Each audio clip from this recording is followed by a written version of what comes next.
So just a little revision of what we've seen so far. So we first looked at completeness.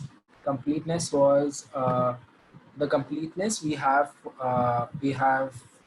in terms of reporting of different data sets. So all of you understand data sets, right? Your data entry formats, or you can say your collection of data elements, are called the data sets. So various data sets, what has been the level of reporting for that? How many facilities have reported or not? So in percentage, how much has been the completeness? That was the first part. Second part was when we were looking at consistency as a factor of time. So whether my data is being consistent over time, whether it is falling at par with what we were receiving in the previous years. Plus to that also, whether my data is comparable to the other months we have seen in this particular year. And then we also tried to investigate in all these cases if there were any situations wherein we thought that yes, this can be a definite prompt for checking data quality. Then we have investigated those flags, and then we found out some facilities which were actually causing these problems. So, yeah, so that was what we've seen so far. The first part was just to look at the data sets. The second one looked at individual data elements. And now when we talk about consistency over data, so basically consistency as a factor of data, then it is comparisons between different data elements now. So previously just the data sets, then individual data elements, and now data elements to data elements, whether it is consistent across.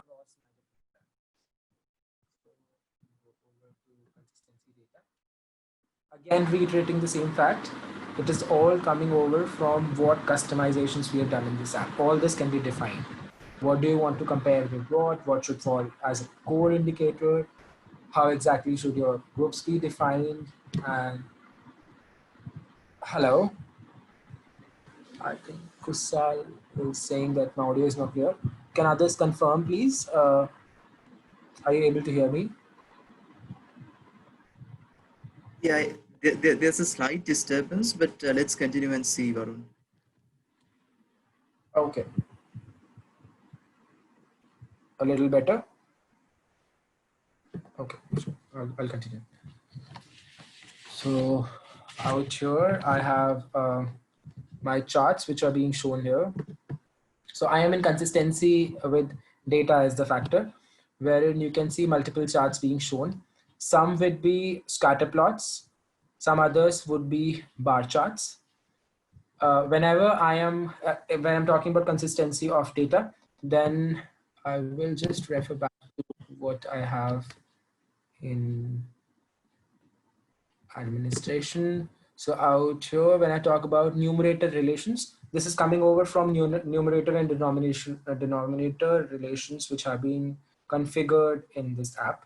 So if I look at this, I have different types of comparisons that can be done. Either I can compare two different data values by an operator in between. So I can say that my ANC registration in the third trimester should always be less than or equal to my overall ANC registration. So that can be one sort of a comparison that I can do. Similar way, I can also have a comparison of my ANC1 and ANC4, because generally what we expect is my ANC1, let's say it is 100, then out of these people, out of these women, there'll be just a proportion which will be going over to ANC4. Either it will be the entire lot, the entire cohort, or it'll be just a subset of it which will be there. It cannot be greater than that. So we can have that sort of a comparison wherein we have either an equalizing kind of a thing, that this should be equal to that, or we can have an operator of greater than or less than or something of that kind. So that kind of a comparison can be done. Similar way, so the first is this part, wherein we have a type of having an operator in between. Then we have equal across organates. So the ratio between indicators should be similar between the parent organate and the suborganate. So basically it should almost be the same. So my ANC1 to ANC4 should almost remain the same. Then the third type can be dropout rates. So dropout rates, I think there was one chart that Pamod showed in his presentation wherein you were looking at dropout rates. So by dropout, if you understand, it is how many people were actually left out from that cohort. So let's say there were 30 children who were given Penta 1, and out of this, when we were seeing Penta 3, then we would expect all these 30 or maybe less than that, not really a larger number. So that kind of leaving some people is basically what we call dropout. So my dropout rates generally are positive and cannot really be negative. Having a negative dropout rate would mean that my second figure, which is my DPT3 or maybe the Penta 3, is being reported to be higher than what we had for Penta 1, which should not be the case generally. So this kind of a dropout rate comparison can also be done. So I'll go back to where I was, dashboard, consistency data. So out here, we can have three types of comparisons.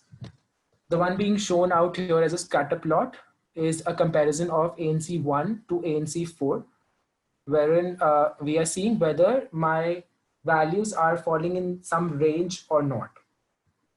Okay, so this is a comparison which is equal across all units type, wherein I'm comparing the ratio of these two things.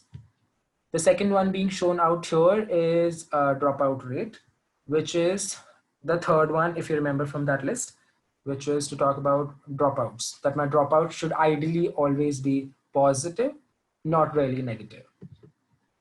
And if I select something else, let's say malaria, then you can see a single line here.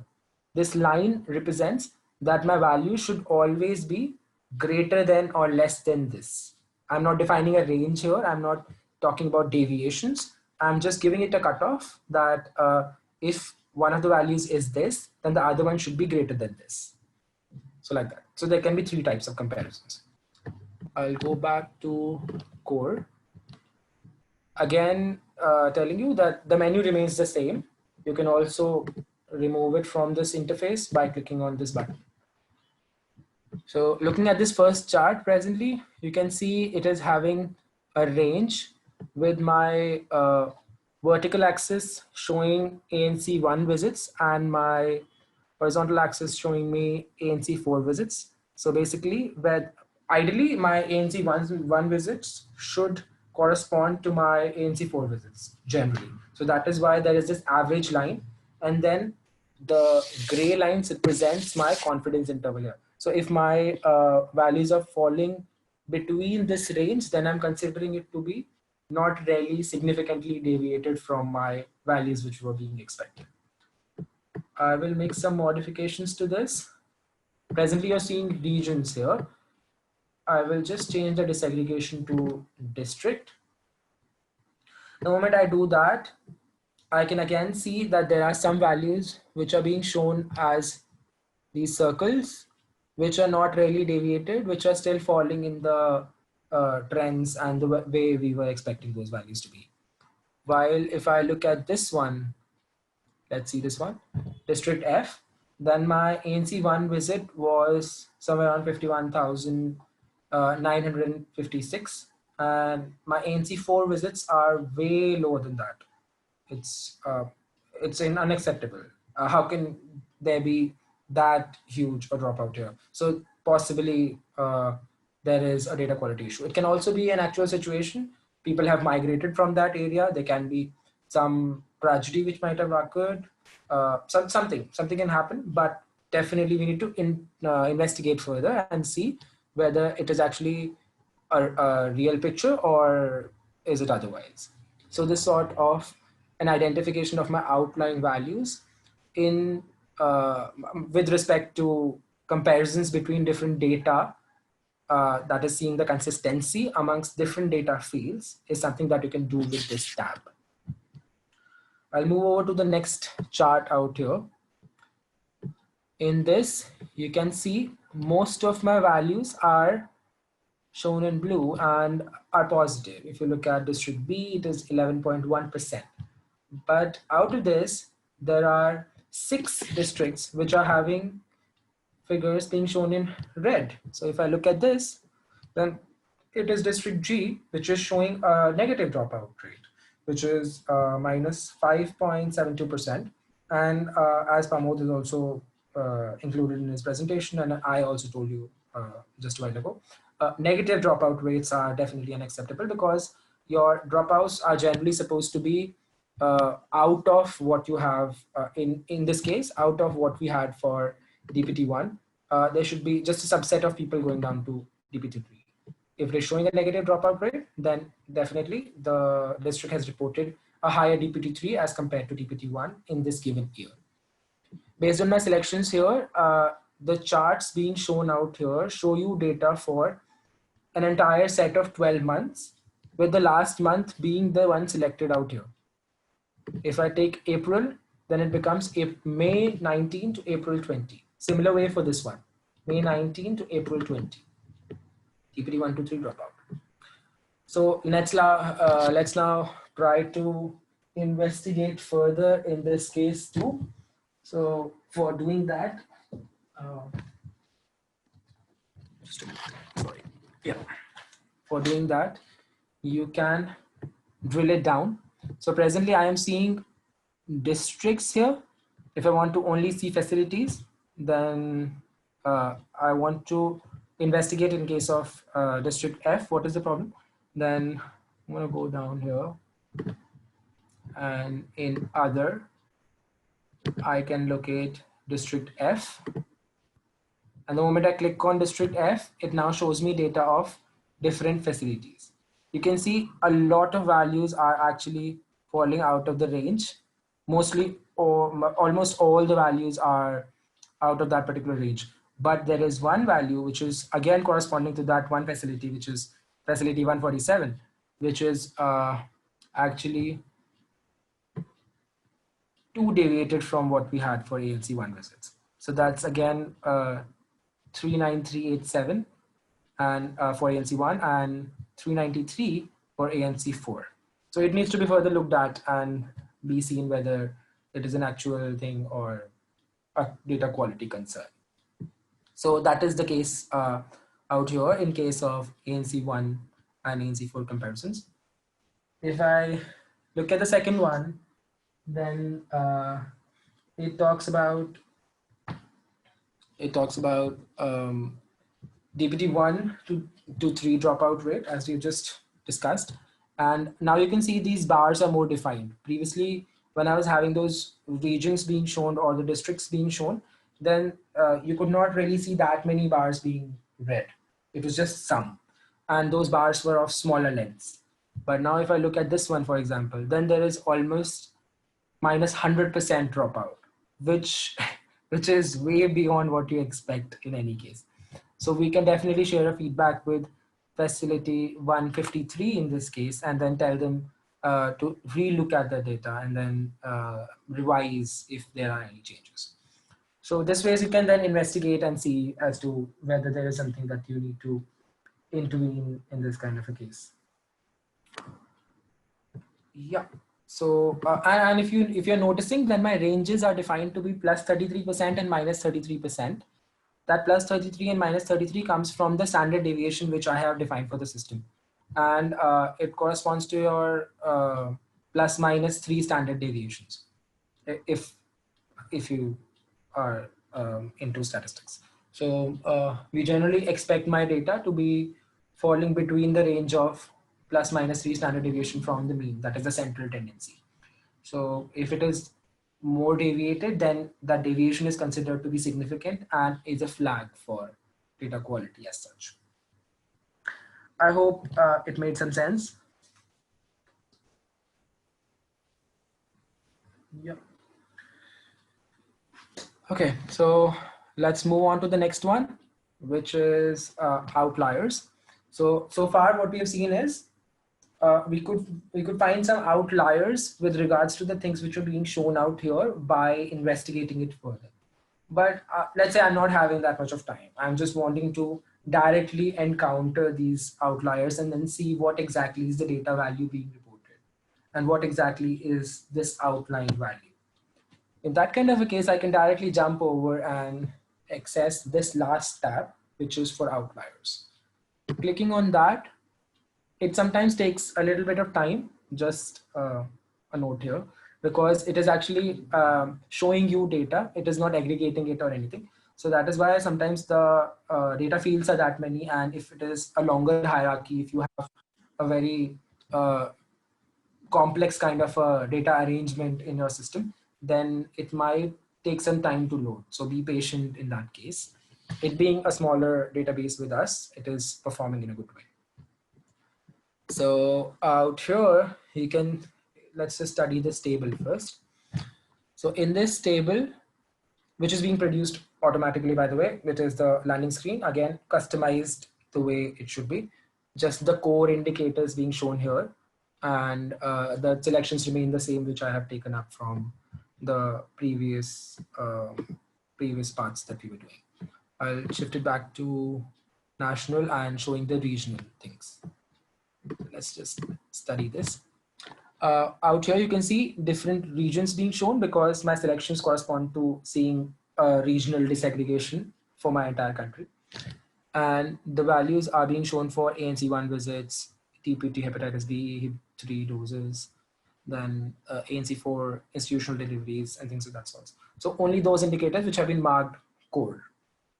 Also, you can see all the values out here are of a different color, except for just some which are highlighted in red, or maybe you can say pink. So all of these values which are highlighted in a way are the ones which are outlying and hence are being flagged in this table.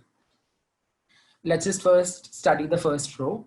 For region 1 ANC visits, we can see that most of the values from May to December and also in the month of February, March and April are somewhere near to 7,000 or maybe sometimes 8,000. But if you look at January 2020, then it is showing a very high value, which is 42,764. Definitely outlying, a spike in this month, and we need to then look at it. So for looking at it, my system is also assigning it a weight, if you can see out here. So this weight is basically the difference of this value, that is January 2020, from the mean of other months. So if I take a mean of other months, these all the months which are not highlighted, and then because if there is a mean value, then that value should be assigned here too, because that is the expected amount of data that I'm expecting in this month.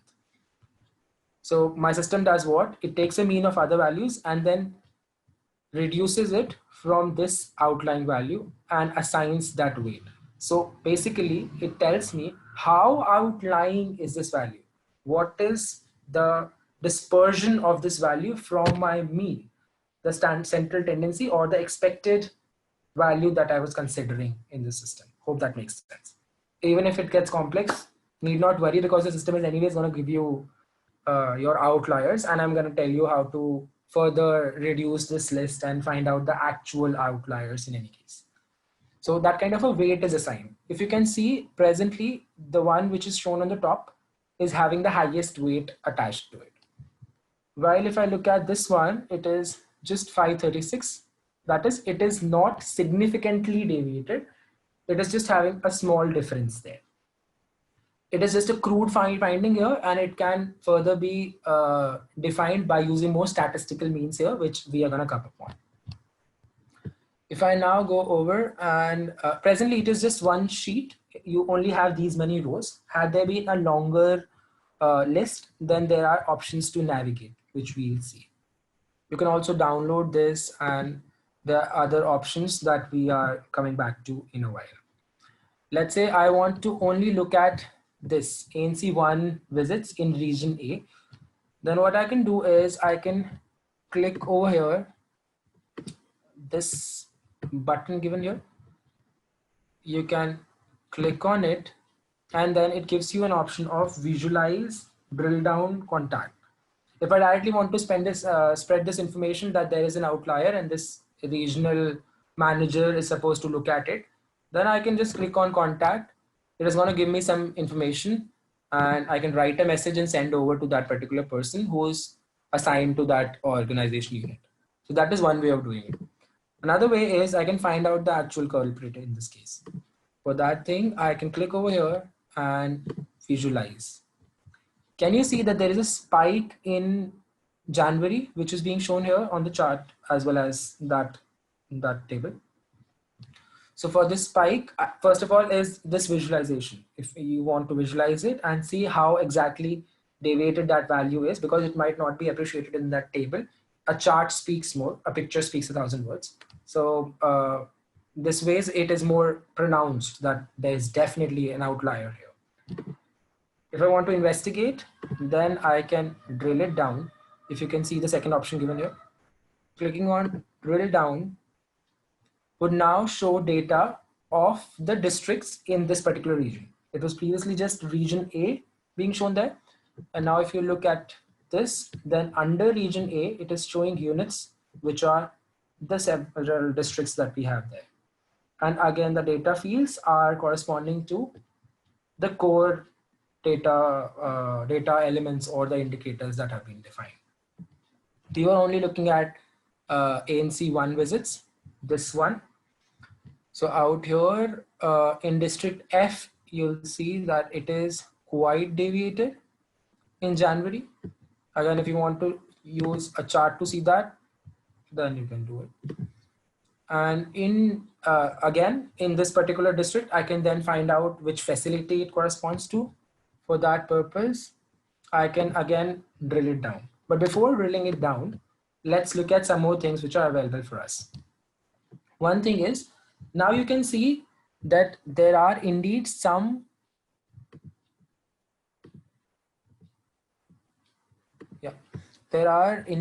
values which are quite high as compared to what we were expecting. But then there are some more cells in this table which are blank. These blanks are called missing values. So there can be a situation wherein one facility or maybe a group of facilities are not reporting their data due to any reasons. And in that kind of a case, this cell will get blank and will be taken up as a missing value and hence an outlying value, right? You were expecting some data to be coming in there, but that has not come and hence it is outlying, obviously.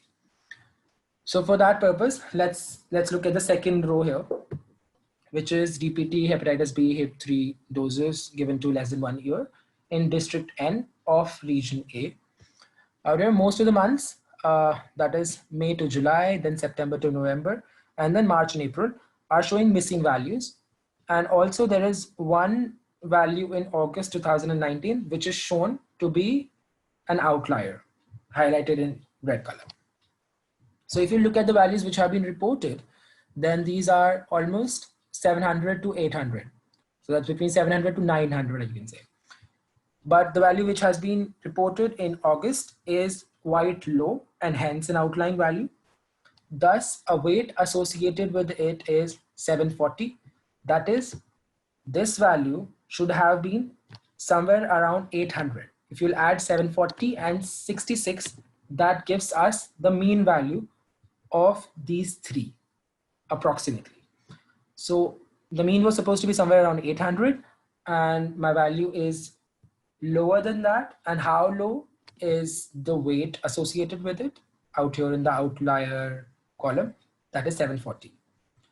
If I talk about rest of the values which are not reported, account for more weight to that same outlier row, and that accounts to somewhere around 6,304, which is 800 every time out here. So 1, 2, 3, 4, 5, 6, 7, 8. So nearly around 6,400 should have been there, 6,400. So that's almost near to that. So if you can appreciate it now, my system identifies both. One thing is whether my value is deviating from my mean or not. That is basically outlying, and how outlying it is. And also at the same time, it identifies if there are some missing values and also tells me what exactly should have been my value if those were reported.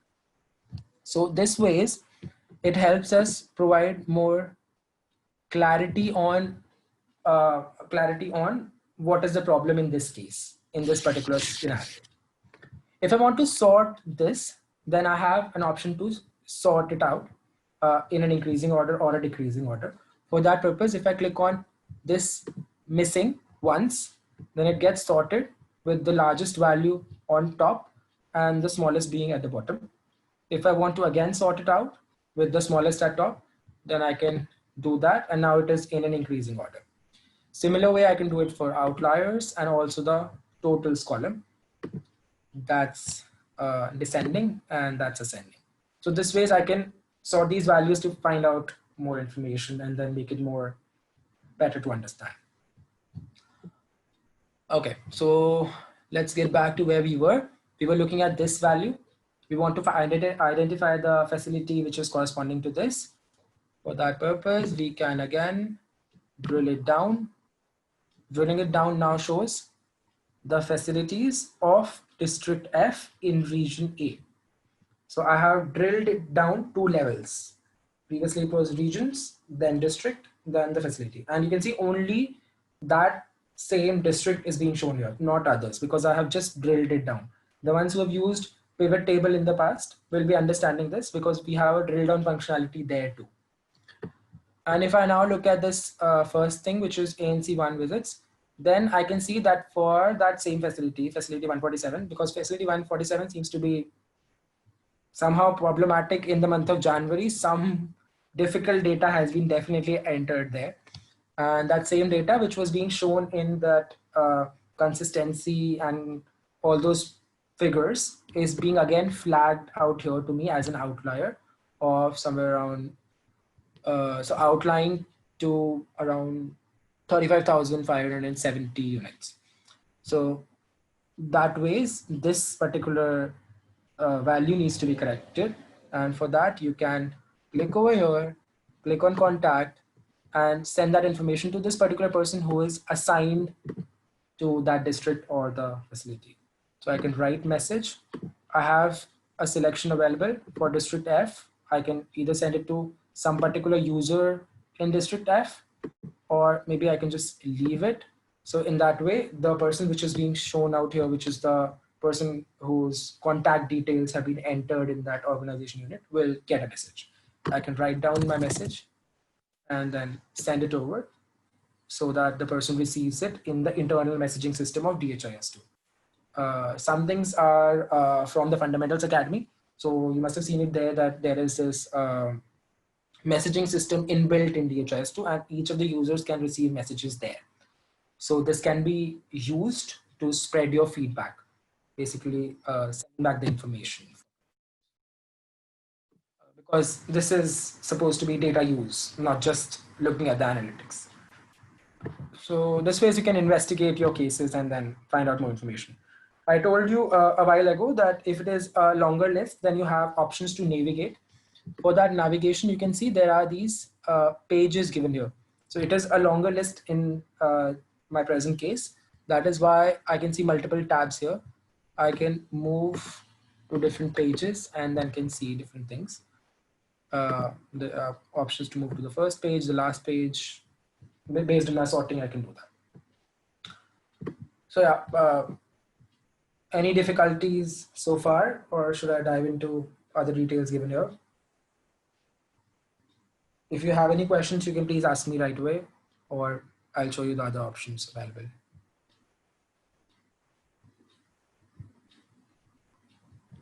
Fine. Fine, I'll move forward. So I'll just go over back to this menu which we've been talking about. And in here we have our core, April 2020, and I want to see, let's say, the districts. Oh, sorry, districts. Yeah, so I have my districts being shown in this table. And this table you have previously also seen. So my districts, then the data values being, so showing the outlying values and all that. So how do I now find out which values are to be looked at and which ones can be ignored? For that purpose, I need to get into statistics. So when I get into statistics, I talk about standard deviation, I talk about Z scores and things of that sorts, wherein we are now assigning those values to see the deviation of that particular value from the central tendency, that is the mean. For that purpose, I have this options button. I can click on this options, and then out here, I have an option to choose whether I want to only include missing values or also look at outliers. These missing values is this, and the outliers are this. If in a given case, I'm only interested in missing values, then I can make this selection, and my table will only show the missing ones then. It will not show you the ones which are only having an outlier. While I can also do the same for outliers, wherein it will show me the ones which are at least having one outlier. It can also have both. Any district can have, or any facility can have both. Some values are outlying versus some values are uh, not reported. Let's say there is a district which is having a practice of not reporting data for 2 months and then entering that entire set of data, the entire count in the third month. Then the figures will definitely get rise in that given month and will be shown blank in the previous ones. So it will have an outlier as well as a missing value. So presently I'll keep it to, presently I will keep it to include z-scores. So let's first look at how does it show z-scores. So the ones who know z-score is the deviation. It can be plus minus 2, it can be plus minus 3, and that ways you can identify how much is the deviation. The moment I click on it, another column gets added. If you look at this now, you have these values being given here. It is ranging between less than 1 to just over 3. If I want to sort this, I can again click on it, and you can see these are the ones, just some, only 4 values are there, only 4 rows are there, which are having a deviation of more than 3. More than 3 is to talk about plus or minus 3 standard deviation. That is, my values are too dispersed. It is going beyond my ranges of acceptance. And then it becomes crucial that I only look at this, or in case if in your situation you consider that yes, you want to also look at the values which are dispersed more than plus minus 2 standard deviation, then you can do that. That's your programmatic call. But what we advise from our side is looking at these values which are having a dispersion of more than 3 standard deviation or more than 3 z-score. So that's the first part to it, just the basic. Adding z-score and then seeing which ones are the most problematic. Then the next part to it is when we have z-score added, then either it can be the standard z-score, and in standard z-score again, we can only choose the extreme ones. The moment I do that, only those 4 gets filtered out. The rest are removed from the table. And if I take moderate, then it also adds the ones which are having plus minus 2 standard deviation. So that's the first thing, wherein I am looking at extreme outliers by making the selection, including z-score, standard score, and choosing extreme, and only landing up with some values to look at, which are having a greater data quality issue in them. So that's the first way of looking at it. So you can send feedback to them. The other way is if I want to further lineate it a little, I want to expand my data quality parameters and I want to look at more values. I want to also look at a modified z-score. So the ones who have got the interest in statistics, there is a modified z-score that you at times use to increase your data quality as such. So if I go over to modified z-score, then you can see it is a longer table now.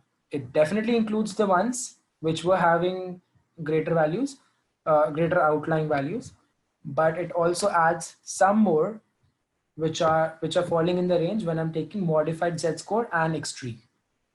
So that ways you can expand your bracket of violating values and then have more outliers here to look at. So this ways, because we are looking at outliers, right? That is why they have included these statistical parameters to define your outliers and justify as to whether I'm supposed to look at it or not. So that's the way you can do it. You can also turn it off if you want, and that shows you the entire list again.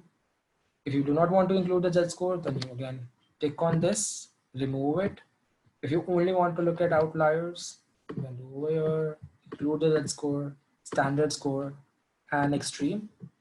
Again, those 4 values. This made sense. If you have any questions, I am ready to take that.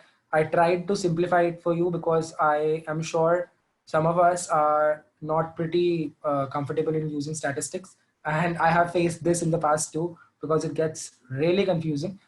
So I tried my best to make it as simpler as possible. If you have any questions, please.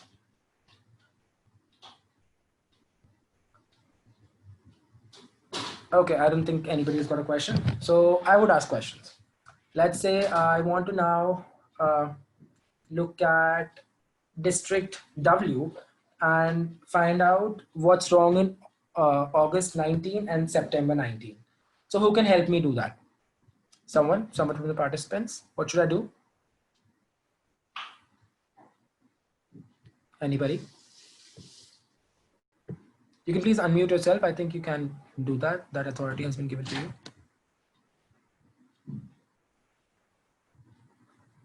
I want volunteers. Drill down to. Yeah. So I need to go over here and drill down. Yes. So I have these shown now. I was looking at ANC4 visits, which is given out here. So what should be my next step? That is, we've identified that it is facility which is having a problem because most of the values were less than 100, but there are some values which are more than 100 now, and we need to now look back at this. How do I spread this information? How do I inform this person? Do I need to download this, attach it to an email, and then send over to this person, or there's an alternate way to do this? Maybe you or any other participants can even do that.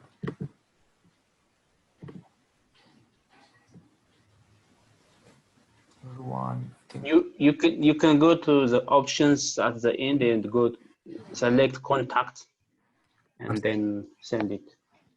Yes. This ways I can send a message to that internal messaging system, and whenever the person logs in, he will see some messages that he or she can access, and then read my comments about it, and then can correct these values or maybe discuss with the relevant people out there at the same facility or the same district or likewise. So yeah, that was about identifying outliers by simply just generating, where I didn't had all this.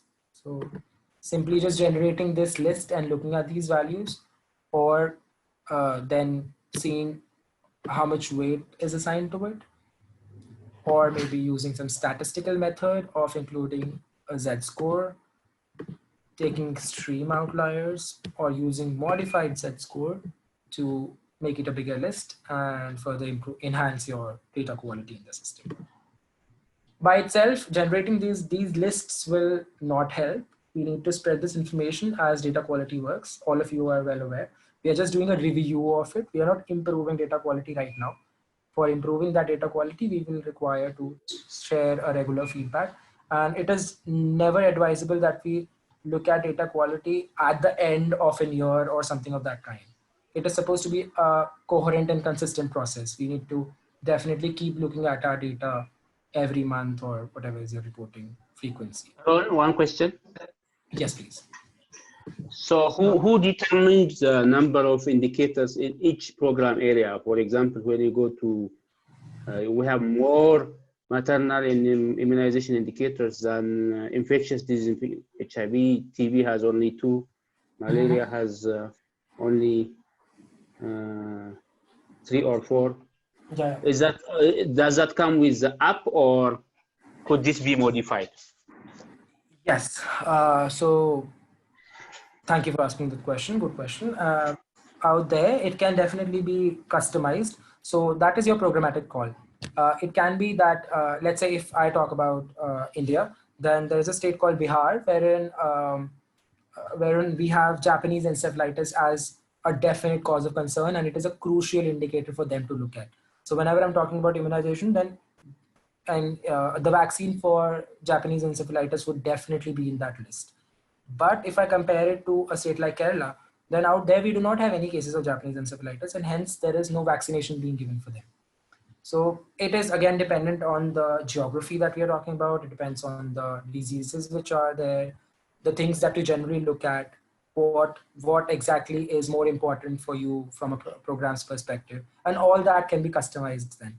Presently in this database, based on the data availability that we had, and also dependent on whatever the developers or the technical working group at that point of time considered to be more crucial, has been kept by default. But yes, it can be perfectly converted to something else. You can play around and can configure the way you want. It helps. Thank you. Okay. Most welcome. Okay, so that was about the 4 tabs that we have on dashboard. That was just the first part of the app, wherein we have customized something, and these are like ready-made outputs that I have. I'm not selecting my data elements. I'm not selecting anything else. These are just some placeholders wherein I have already placed my data elements, or somebody has done it for me. And now I can look at these things on my dashboard itself. So that's the basic part to it. Now, let's say I am interested in looking at some particular data element of my interest, not a predefined indicator or anything. I want to look at a specific data element. I want to compare it with a specific another data element. How do I do that? Is what comes in analysis, wherein nothing is available by default, and we are the ones who are making the selections. It has got 2 parts to it, one being consistency and the other being outliers and missing data. If things are going overboard, then we can take another break, or so that's dependent on you people. Do you want to go for another break, or should I just continue? Priyanka, are we supposed to take a break here? We can definitely give a break. Okay. So let's take a short break, not really a long one, maybe just 5 to 10 minutes, not more than 10 minutes, I think, because then we will not have time to finish this. We are still left with some parts to it. After coming back from the break, we are going to look at analysis for outliers and missing data, the thing we just looked at. How do we do that manually? And similarly for consistency, how do we look at consistency of time or data in our selections that we make? Finally, there is annual report. I'm not going to look at it in detail, but I'll just show you that, because it is going to occupy a lot of time if I go over and explain everything in it. But that is just one report which can be predefined and pre-customized, and it can just be printed out and given over to your stakeholders or whosoever wants to look at it. So that's also a ready-made solution. So I will not look at that. Just these two parts. Once you are back from the break, we'll take a break and we start at 13:10 Sri Lanka time. Do you fine? Thank you so much.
Yeah, I am back here. I hope the others are too.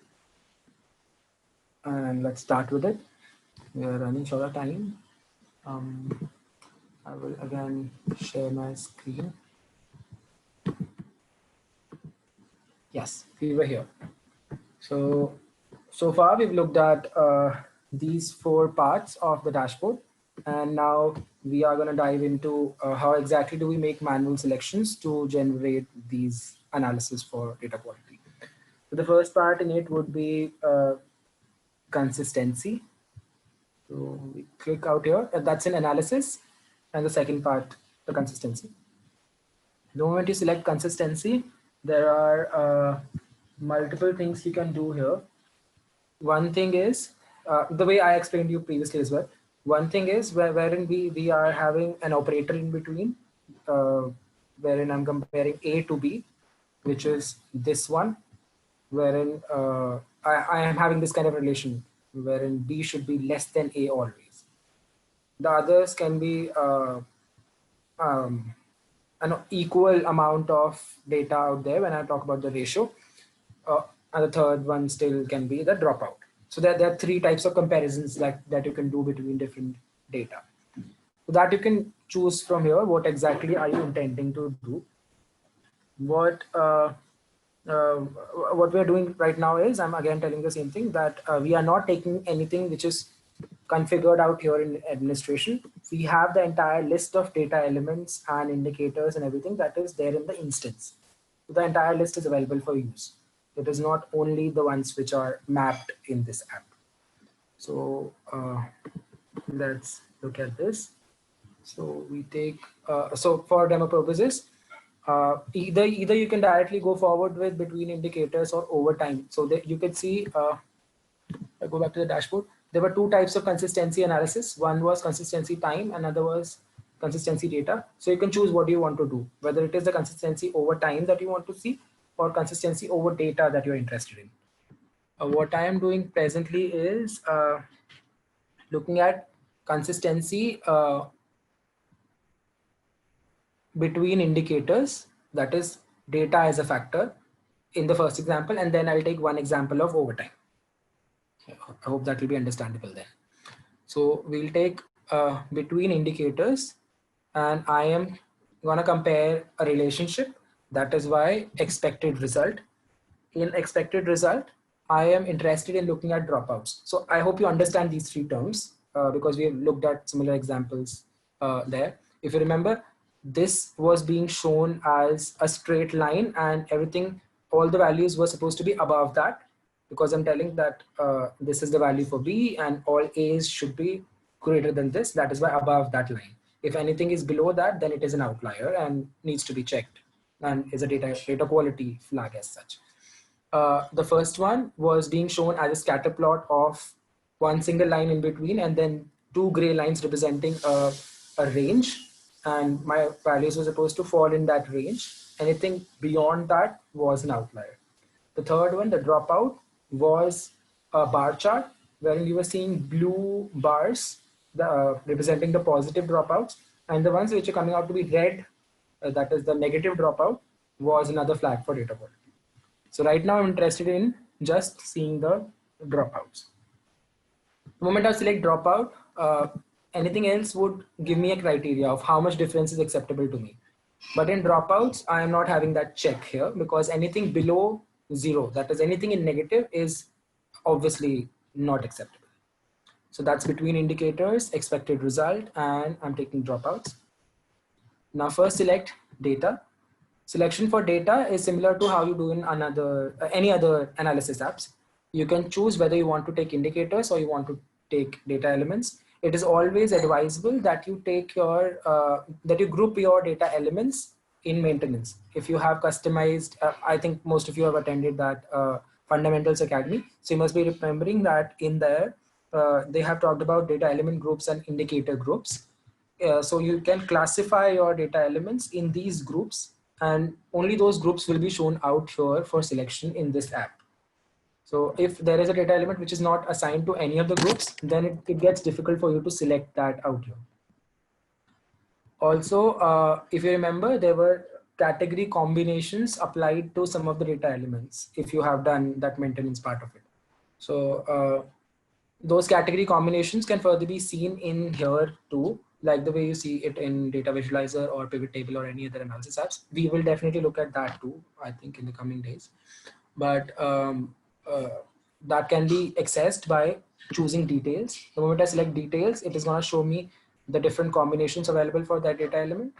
And in totals, it is just the data element itself. So presently we'll look at two indicators. We're going to compare two indicators. First, let me show you why am I taking indicators. So out here for your DPT or any other vaccines, in the system, we have separate data elements for outreach and static. That is, at the facility and outreach, what doses were given have been separated out into these two separate data elements in the database architecture which we have in the instance presently. And these have been then combined as an indicator for my use here. So I am taking indicator, and in my indicator, I'm interested in immunization. And in immunization, I want to now compare, I'm interested in seeing a dropout of DPT1 to DPT3, the same thing that we visualized on the chart previously. Let's see whether it gives the same result or something else. So let's first take DPT, hepatitis B, HIP1 dose is given less than 1. And out here, I'm going immunization, and then I'm taking the third one because I'm interested in this dropout. If you remember my selections from analysis type, it was dropout. I move over to period. In my period, I am having an option here to select what exactly do I want to visualize, whether it is weeks, months, quarters, what. So if I have just taken year, then the moment I take anything else, it changes to different things. But I'm only interested in years right now. So I'm taking year and I'm interested in the last year. Last year is 2019. So I will take 2019. That is, I want to visualize data for the entire year of 2019 and see whether there were any data quality issues. In organization units, I want to, I want to see districts the way I was doing previously. So that would be national, and under that is district. So I want to see a disaggregation of my entire data in different districts. And I click on analyze.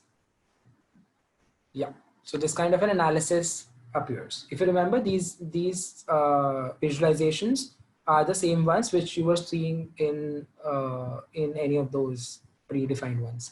There were 6 districts which were having dropouts, if you remember from the last chart. The dropout ranges have changed because I've also changed the period range here. You can see multiple districts are showing these dropouts. Some bars are really, very small. If you can see this one, it is just minus 0.05% dropout, which is very small, but still needs to be looked into because generally we do not expect DPT3 to be greater than DPT1. While there are others like this one, which is having a minus 7.34% dropout and can be further investigated. This I think you understand because this chart you've seen previously. But if I look at the table which is given next to it, then this is something new, and let's look at each of the columns then. First thing is that it is showing you districts. If you can see, these are different districts. It is a longer list. That is why you have these options to go over to the next sheets. The first column given out here is for the first dose. If you can see out here, then is for the third dose because I've taken these two as my selections, and then comes the dropout rate. If you look at these values, the first one is national.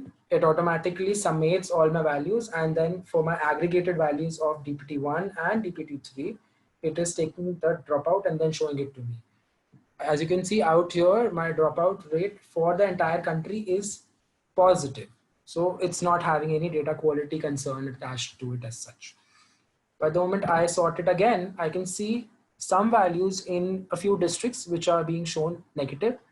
That's 6 values, and you can see that the chart also shows the same thing. Similar way, I have, if you remember weights, so the way we had weights for outliers and missing values, we also have weights for the dropout, as to how much is the difference between these two. So if you look at this and the DPT3 and DPT1 for district D, then the difference between these two is 75, and hence the weight is 75. I can sort this table by weight too. I can have the highest weights defined and shown to me, prompted to me on the top of the list, and that is possible by sorting these values. If you look at this district G now, it is having a dropout rate of minus 3.8%, but is having a higher weight than anything else because the values are larger as compared to others. If I compare G and D, then out here the values are in thousands, and hence the weight is also less because it is actually the difference between these two values, just that. The one thing which gets more crucial in this kind of a dropout investigation is what percentage of difference is there. The more the negative percent, the more is the data quality concern for us. So out here we have minus 7.3 that we can further look into. Let's look at one of this. Anyone, I think, let's take this one. The moment you click on it, it changes its color. So I have just clicked on it. So it gets highlighted in this yellow color. And on getting highlighted, if I go down, then a new table and a chart appears. So the one I have selected district G. So these are going to correspond to district G only. If you look at it, then it shows me district G, the figure for DPT1, then the figure for DPT3, and the dropout rate. I have an option to further contact and drill down. These two options you are aware of. I think you have just seen these options in the previous interface.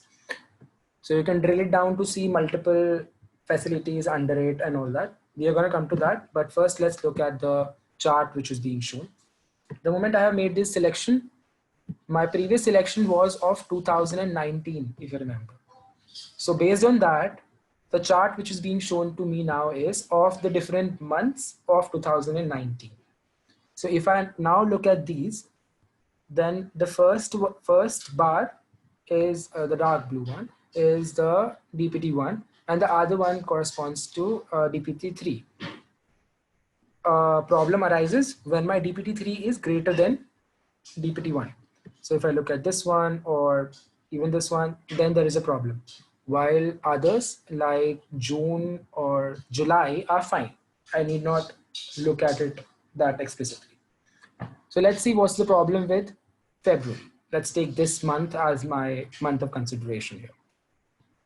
So I'm going to drill it down, clicking on it and then drilling it down. Drilling it down would show me the facilities. Can you see that it is not just one facility, but a lot of facilities in this particular district, which are showing problematic values for the dropout of DPT in the year 2019. But again, we can find out which is the most problematic here. That is facility 252.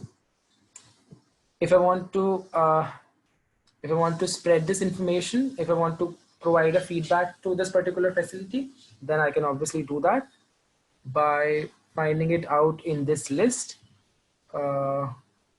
like this. Just click on it. It opens up that same table and the chart. If you can see, there are a number of months in which they have reported a greater number of DPT3, and that is maybe contributing to the overall rise in DPT3 when I'm looking at the entire year. So this needs to be looked at. For that, I can click over here, click on contact, and spread a feedback to them, share a feedback to them. So this ways you can manually also select some data elements and make a comparison of it, further investigate it in detail as to who is responsible for this, and share that information, share your findings for action.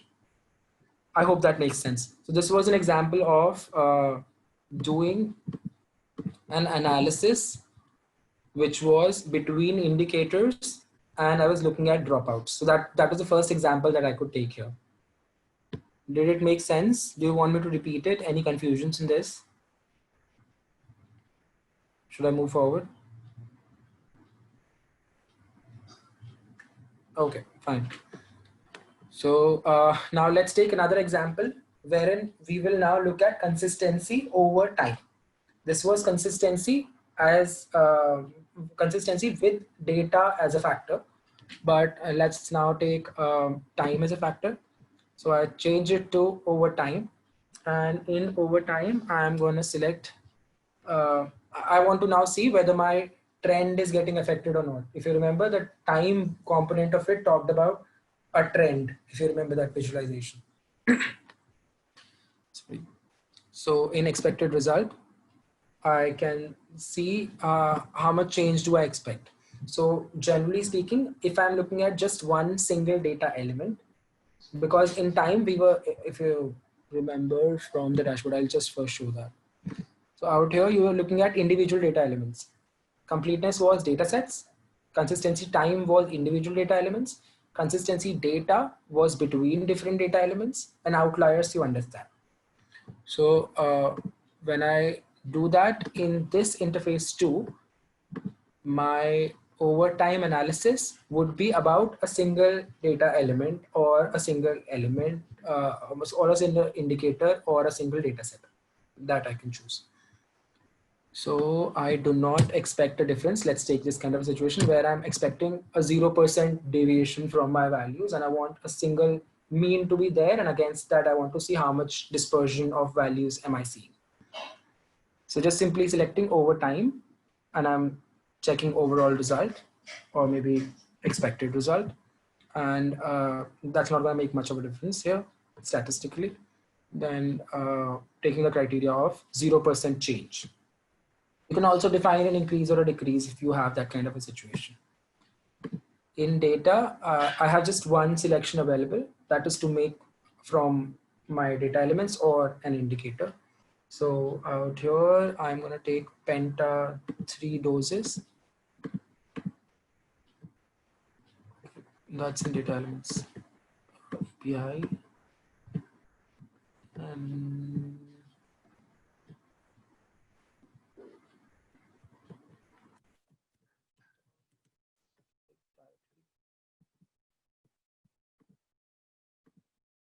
yeah, I'm taking an indicator of this, let's say. So DPT hepatitis B, Hep B, 3 doses. In India, we call it penta 3. So I think there were some settings that I encountered that call it this way itself. So hence I was not using that word. So this particular vaccine for less than 1 year old children, we are trying to visualize that over time, whether there is a shift in the data which is coming in, whether there are any outlying values here. In period, again, I have a selection of year, what periodicity I want to visualize here. So let's say this time also I am only interested in seeing data of months or quarters. You can choose, but right now I'm just taking years for this particular example. And I'm interested in seeing data of 2020. And I want to compare it with data of 12 preceding months. Okay, let's change it to months. That makes more sense. And let's look at data of February. So I hope this selection makes sense. I am taking February 2020 and I'm comparing that with the previous 12 months. So if you remember my consistency time analysis, therein as well, you had a trend which was showing you data trend for that single value. And you also had another chart, which was a scatter plot of a comparison between your value in February and your value in the last 12 months.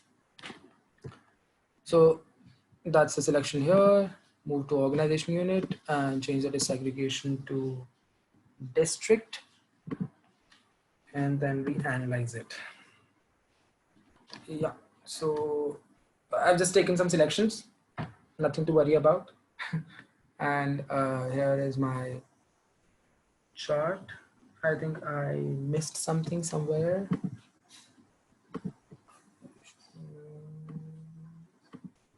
No, I think it is fine.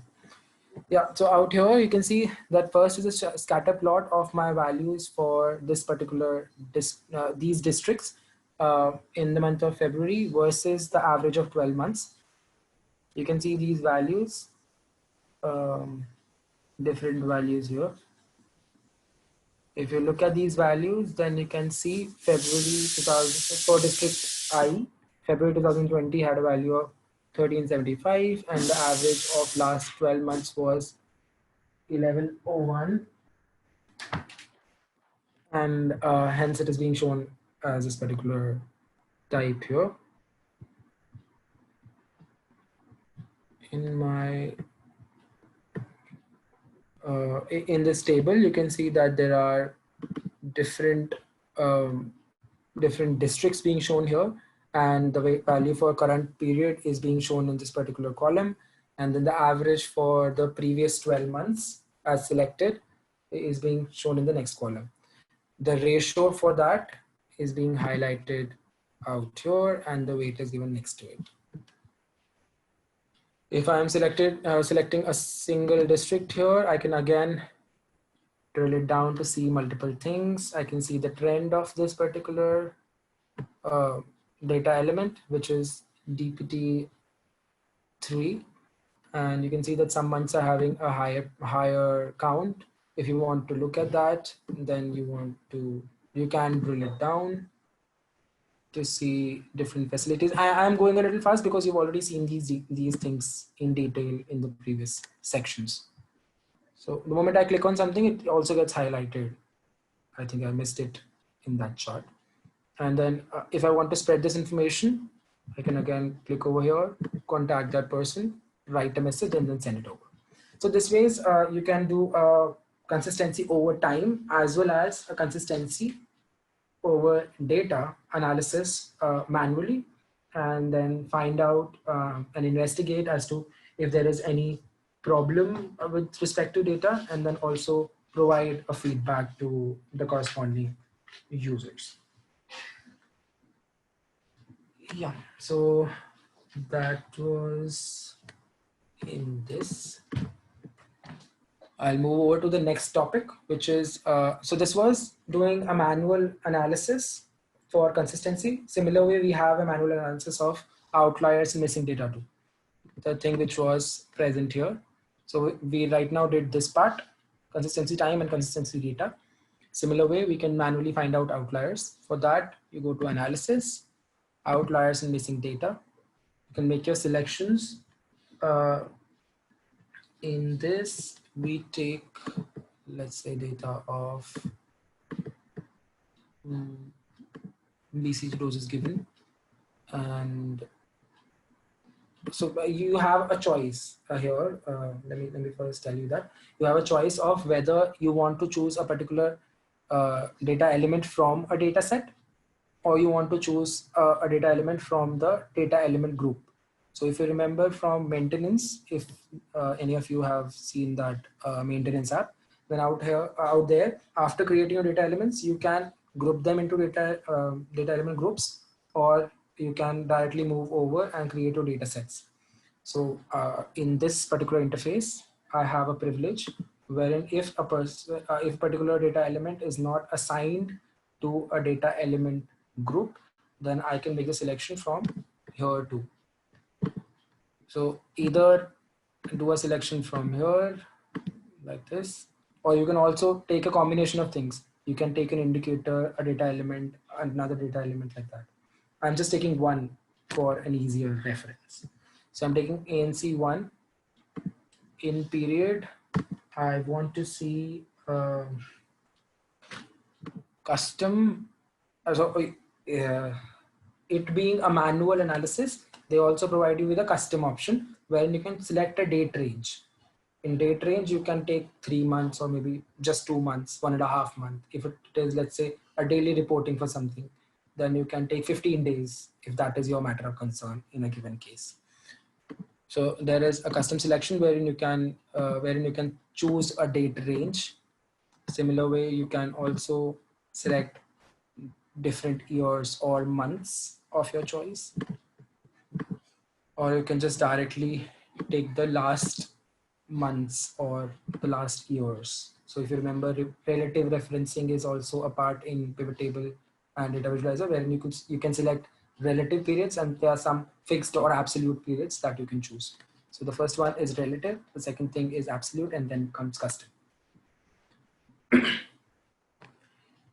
So I am just taking 12 months right now. In organization unit, I am sticking to a disaggregation of district, and I'm analyzing it now. This kind of a table appears, wherein this table you are well acquainted to, wherein you have different regions, under that the districts.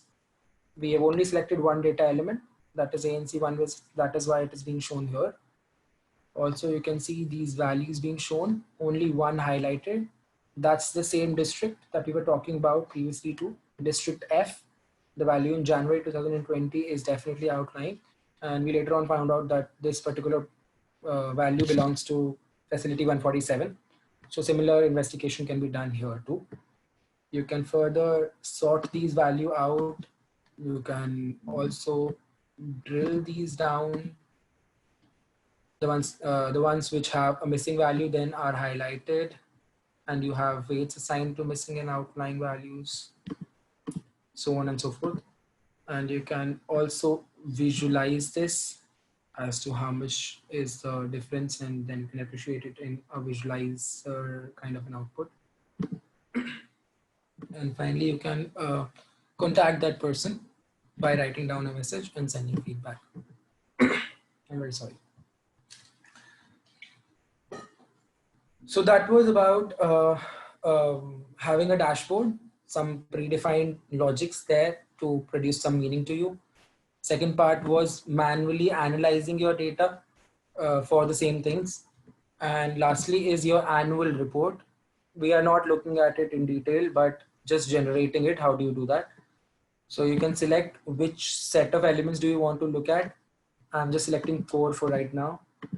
This maybe you can do at the end of a year, or maybe at the end of 6 months or something, so that you have a brief snapshot of what is your overall data quality picture for the entire country, or maybe a district or something of that kind. So let's take it for 2019. I want to compare it with the last 3 years.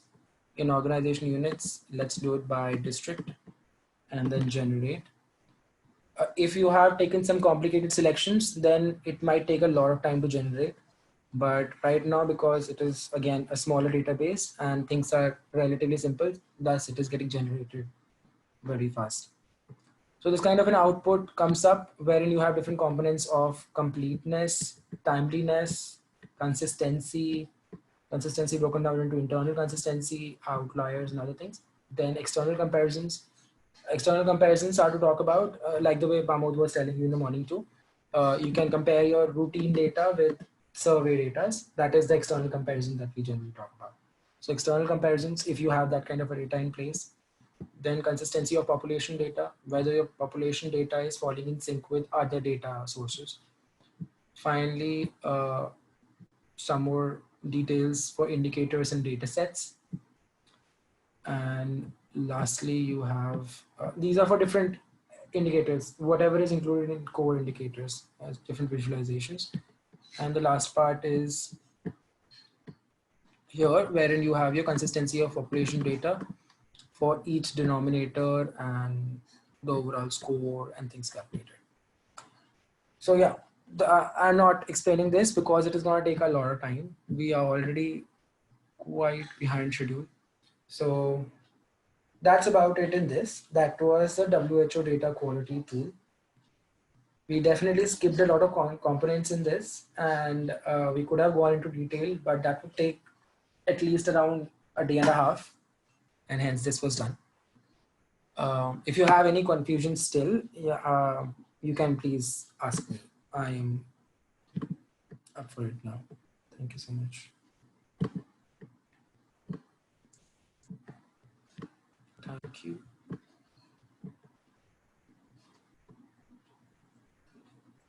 Any questions? I think we can now proceed to the ungraded exercises. Yeah, sure. Okay. Okay, so taking you to Moodle. I will just change my sharing.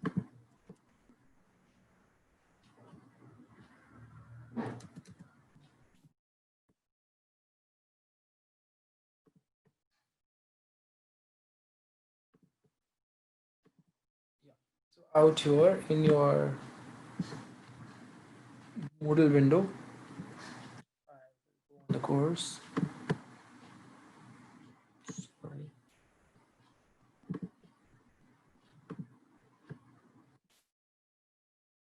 Yes. So we are out here in day 4. We are already done with this part wherein we were looking at the WHO data quality tool. You can download these things for your reference, and you can also download it as a folder if you want. And finally, you have some ungraded practice available here. It is broken down into 2 parts because we have 2 parts in this exercise. This is just for your practice. We are not going to grade this, and you can work in groups for this. You can connect on Slack, or maybe you can use the breakout rooms here. We will be available for voice support out here till 2. That is another 20 minutes. And after that, you can connect to us on that Slack channel that we have. We will be happy to answer your questions. So you can please go forward, download these files, have a look at it. If you have any confusions, then you can get back. We are out here online. And yes, please have a look at this. We are purposely not keeping any graded assignments in this because the data quality tool gets a little complex, and because it is not your own data, so it might not really be that interesting. It is only kept as an ungraded practice here because it is obviously um, just a practice that you can do with this data. It is not your real time kind of a data.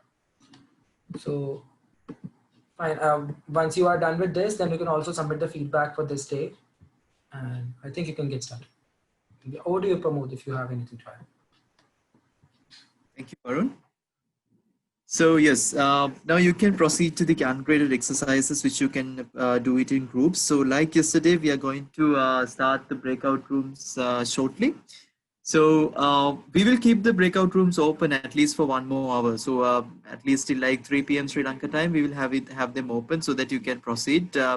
As Varun mentioned, I mean, these activities are not graded because, I mean, we kind of quickly went through the entire data quality tool, which will be covered in detail in level 2 academies, which I don't know, like as time permits, maybe it'll be a online academy or else on-site academy, which of course most of you may not be able to attend. So that's why it's really good to go through these exercises so that you can get a good hang of it, the WHO data quality tool, which will keep on improving in time to come. So it's a good practice if you are planning to use DHS2 in the long run, to get used to how to use the WHO data quality tool. All right. So a few other things before we open up the breakout rooms. Please mark your attendance for the day number 4 because we may not be able to do it if you forget to do it later. And also please give us feedback. The feedback is anonymous, so please mention where we can improve and all. Even like with regard to the facilitators, if we need to improve on certain areas, you can even like mention specifically on where we can improve for each of us as well under comment section. We